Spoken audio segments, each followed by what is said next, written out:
Hello friends, I am Ritika Vashishtha और हम कर रहे हैं काइनेमेटिक्स। लास्ट लेक्चर में हमने पढ़ा frame of reference and point mass object के बारे में। तो आज कंटिन्यू करते हैं और आज हम पढ़ेंगे motion 1D, 2D and 3D and the quantities related to this. So start करते हैं। Motion in 1 dimension, 2 dimension, 3 dimension. D stands for dimensions. हमें ये पता है कि जब भी कोई डिस्टेंस हमें मेजर करना होता है तो हम फ्रेम ऑफ रेफरेंस की हेल्प लेते हैं। फ्रेम ऑफ रेफरेंस जिसके पास ओरिजिन होता है, जहां से हम डिस्टेंस को मेजर करते हैं।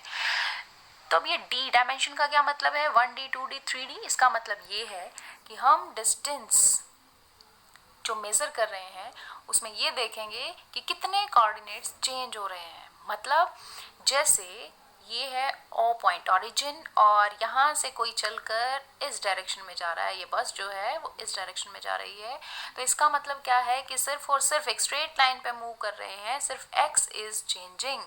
तो when only 1 coordinate out of 3 changes तो हम उसे कैसी मोशन कहते हैं? 1 dimension motion. If 2 coordinates out of 3 coordinates, अगर 2 कोऑर्डिनेट्स चेंज होते हैं तो वो मोशन कौन सी हो जाएगी? 2 डायमेंशन मोशन। 2 डायमेंशन मोशन में देखिए x डायरेक्शन में भी और y डायरेक्शन में भी कुछ ना कुछ कोऑर्डिनेट्स उस ऑब्जेक्ट के आएंगे। अगेन फॉर द 3 डायमेंशन हम तीनों कोऑर्डिनेट्स लेंगे x, y एंड z और तीनों ही चेंज होंगे विद रिस्पेक्ट टू टाइम। अब मैं ये क्या कह रही हूँ उसको एक एग्जांपल की हेल्प से समझते हैं। लेट्स सी, ये एक स्ट्रिंग में लगी हुई हैं ये बॉल्स, और ये बॉल्स कैसे मूव कर रही हैं? इस तरीके से, like this.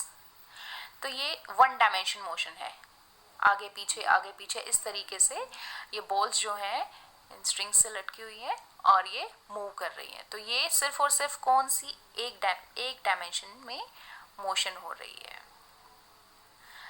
This is another example. मान लीजिए जो 2 गाड़ियां आपको नजर आ रही हैं, ये स्ट्रेट रोड पे जा रही हैं, तो आप इसको x कहें या y कहें, कोई भी आप इसको एक डायमेंशन कह सकते हैं। ये देखिए जैसे इसमें इधर लगाया भी है 0, 1, 2, 3 for the calculation of the distance.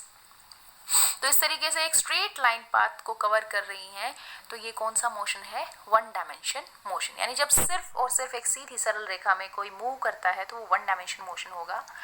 इसी को अगर ये गाड़ियां आगे टर्न ले लें या तो लेफ्ट में या फिर राइट में, तो उस वक्त क्या होगा कि एक डायमेंशन तो ये चल ही रही थी, से दिस इज x, और जहां ये टर्न लेंगे, मान लीजिए राइट में टर्न ले लिया, तो जब वो टर्न लिया उसके बाद y डायमेंशन में भी चेंज आ गया, तो उस वक्त वो मोशन कैसा हो जाएगा? 2 dimension motion, because 2 coordinates are involved, planar motion हो जाएगा। अब सपोज कीजिए कि इन गाड़ी की जगह पर यहाँ पर कोई प्लेन था जो टेक ऑफ करने वाला था और वो इस रनवे पर दौड़ रहा है और कुछ देर के बाद वो फ्लाई कर गया, टेक ऑफ कर गया, ऊपर चला गया। तो हुआ क्या? पहले सिर्फ इस सरफेस पे चलते हुए 1 डायमेंशनल मोशन था, लेकिन जैसे ही उसने हाइट अटेन की, अब तीनों कोऑर्डिनेट्स उसके चेंज हो रहे हैं, एक्स भी, वाई भी और साथ में हाइट भी, जिसको हम जेड भी कहते हैं। So this is example for 1 dimensional, 2 dimensional and 3 dimensional motion. तो क्लियर है? अब हमें आ गया कि 1 डायमेंशन, 2 डायमेंशन, 3 डायमेंशन क्या है, फ्रेम ऑफ रेफरेंस क्या है। तो अब हम सीखते हैं कि डिस्टेंस कैसे मेजर करेंगे। एक एग्जांपल लेते हैं। कोई एक्स पर्सन है जिसका घर यहाँ है, ये उसकी स्ट्रीट और उसकी सोसाइटी का व्यू है, राइट। और ये है बैंक, उसको बैंक जाना है अपने घर से, तो उसके पास बहुत सारे ऑप्शन है। ये देखिए ये स्ट्रीट्स हैं, पहले वो यहाँ जाए और उसके बाद यहाँ से चला जा सकता है। सेकेंड ऑप्शन, यहाँ जाए, इधर जाए और फिर यहाँ बैंक जा सकता है। और भी बहुत सारे ऑप्शंस हैं, सीधा चला जाए और आगे कोई गली मिलेगी उस स्ट्रीट से भी यहाँ जा सकता है। लेकिन अगर आपसे ये पूछा जाए कि शॉर्टेस्ट पाथ कौन सा है, तो you can imagine that this is the shortest path. इसके अलावा अगर कोई शॉर्टेस्ट पाथ है तो you can tell me in the comment section. But ये क्या है? Shortest path. तो देखिए उसको पहुंचने के रास्ते तो बहुत हैं, आप कितने भी पाथ्स को देखिए, हर एक की पाथ लेंथ अलग आएगी, लेकिन जो शॉर्टेस्ट पाथ होता है उसके डिस्टेंस को हम क्या कहते हैं? डिस्प्लेसमेंट। ऐसा शॉर्टेस्ट पाथ जो कि इनिशियल पोजीशन और फाइनल पोजीशन के बीच में हो उसे क्या कहा जाता है, डिस्प्लेसमेंट।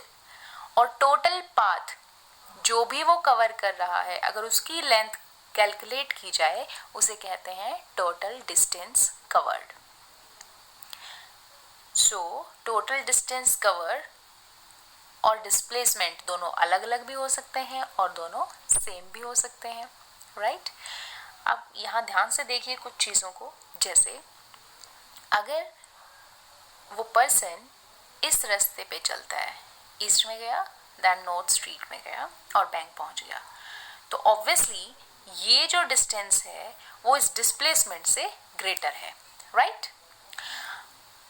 तो इसका मतलब इस केस में distance is greater than displacement. Again अगर वो इसी रास्ते से जाए शॉर्टेस्ट पाथ से तो distance will be equal to displacement. इसका मतलब डिस्टेंस या तो बड़ा होगा या फिर डिस्प्लेसमेंट के इक्वल होगा, ठीक है। डिस्प्लेसमेंट से कम कभी भी डिस्टेंस नहीं हो सकता। क्यों नहीं हो सकता?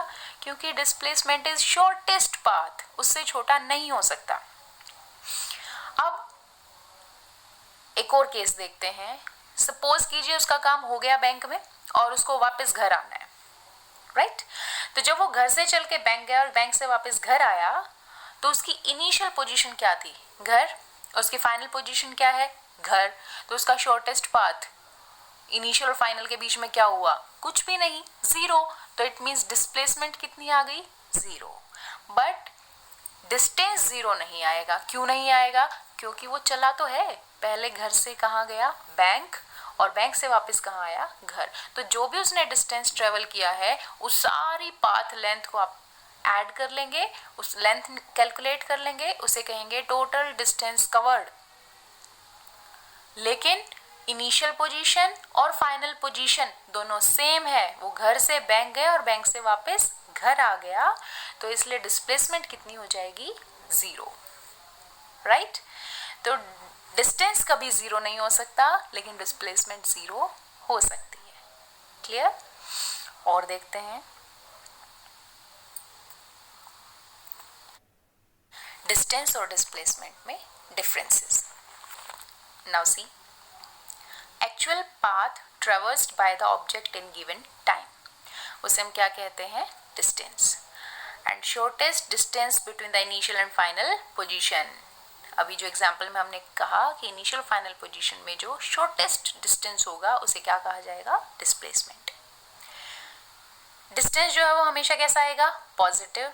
Displacement can be positive, can be negative और जीरो। जीरो किस केस में होगा, जब इनिशियल और फाइनल पोजीशन सेम होगी।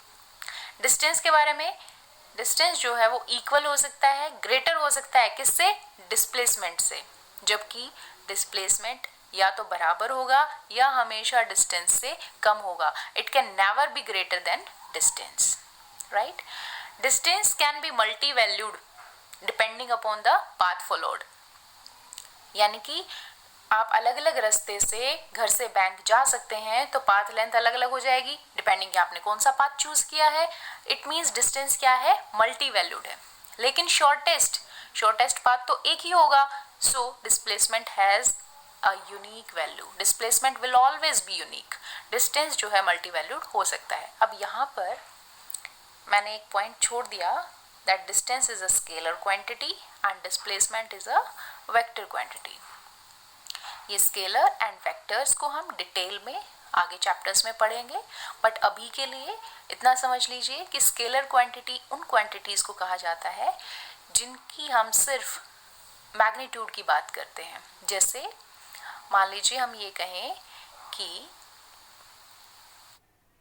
इस होम से और इस बैंक की जो डिस्टेंस है, से ये जो शॉर्टेस्ट डिस्टेंस है वो 10 किलोमीटर्स है, right. This is the magnitude.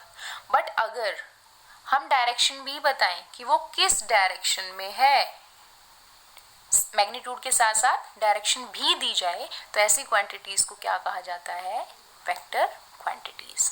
तो वेक्टर क्वांटिटीज वो क्वांटिटीज हैं जिनमें मैग्नीट्यूड एंड डायरेक्शन दोनों प्रोवाइड करवाई जाए, और स्केलर क्वांटिटीज वो क्वांटिटीज हैं जिनमें सिर्फ और सिर्फ किसकी बात हो, न्यूमेरिकल वैल्यू की, मैग्नीट्यूड की, राइट। तो डिस्प्लेसमेंट वेक्टर क्वांटिटी है, तो वेक्टर क्वांटिटी है तो वेक्टर के ऊपर कैसे पता चलेगा कि वेक्टर क्वांटिटी है? जब तक नॉर्थ, साउथ, ईस्ट, वेस्ट ऐसे करके डायरेक्शंस ना लिखी जाए तो हम प्लस माइनस इन साइन से भी काम चला सकते हैं if the motion is one dimensional. जैसे यहाँ लिखा है -4 मीटर्स, अगर कहीं लिखा है this is also vector representation. ये क्या है? एक वेक्टर रिप्रेजेंटेशन है। कैसे? सपोज कीजिए वन डायमेंशनल मोशन है। वन डायमेंशनल मतलब only in a straight line. इसको ओरिजिन मान लीजिए, राइट, कहीं इन बिटवीन ओरिजिन है। ओरिजिन से जो राइट हैंड साइड जितनी भी कैलकुलेशंस होंगी उन्हें हम कैसे लेते हैं? पॉजिटिव। और जो लेफ्ट हैंड साइड कैलकुलेशंस होंगी उन्हें हम कैसे लेते हैं? नेगेटिव। तो इससे हमें पता चल जाएगा कि डायरेक्शन कौन सी है, पॉजिटिव एंड नेगेटिव साइन से।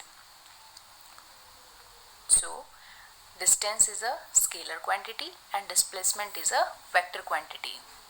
डिस्टेंस कभी भी नेगेटिव नहीं हो सकता और डिस्प्लेसमेंट पॉजिटिव, नेगेटिव और जीरो हो सकता है। So I think guys this is clear to you. इसके बाद हम स्पीड एंड वेलोसिटी के बारे में पढ़ेंगे। सो अगर इसमें कोई भी आपको डाउट आता है तो you can tell me in the comment section. Thank you.